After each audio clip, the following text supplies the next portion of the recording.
আজকে হলো মামদি আর সুভাষদার 25th anniversary. এই দিনটার জন্য আমরা প্রত্যেকে অপেক্ষা করেছিলাম, কারণ 1 মাস ধরে আমাদের নাচের রিহার্সাল, শপিং, কোথায় মেকআপ করব কি না, প্রচুর প্ল্যান ছিল।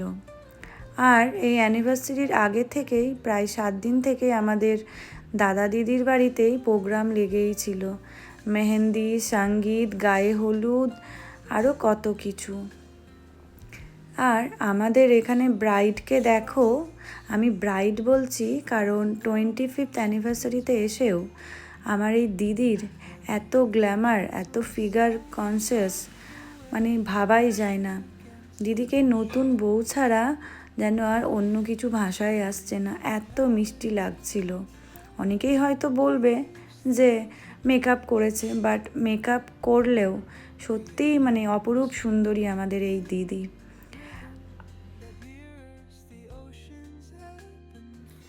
যতই 25 বছর বা 50 বছর বিবাহিত জীবন আসুক না কেন, আজও মেয়েদের চোখে কোথাও যেন একটা জল থেকে যায় তার পরিবার, তার ফেলে আসা দিনগুলোর কথা ভেবে।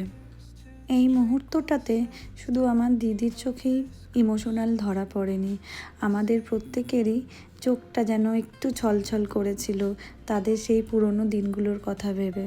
যাই হোক, আমরা চাইবো আমাদের এই দাদা দিদি যেন সারা জীবন খুব ভালো থাকে, সুস্থ থাকে আর একসাথে থাকে। অ্যানিভার্সারি কেকটা কি অপূর্ব দেখতে।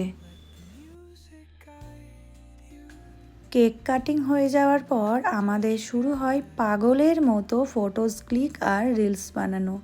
তারপর গান নাচ তো বটেই, কারণ আজকে লাস্ট ডে, তাই জমিয়ে মজা করতে হবে।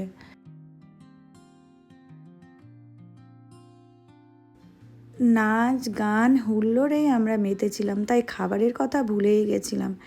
লেট নাইট ডিনার হয়েছিল, তাই একটাও আমি ক্লিপ করিনি। আজকের ভিডিওটা তাহলে আমি এখানেই শেষ করছি।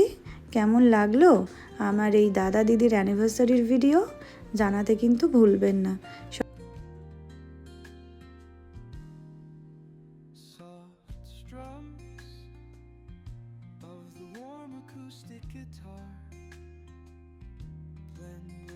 Gentle sound of the waves.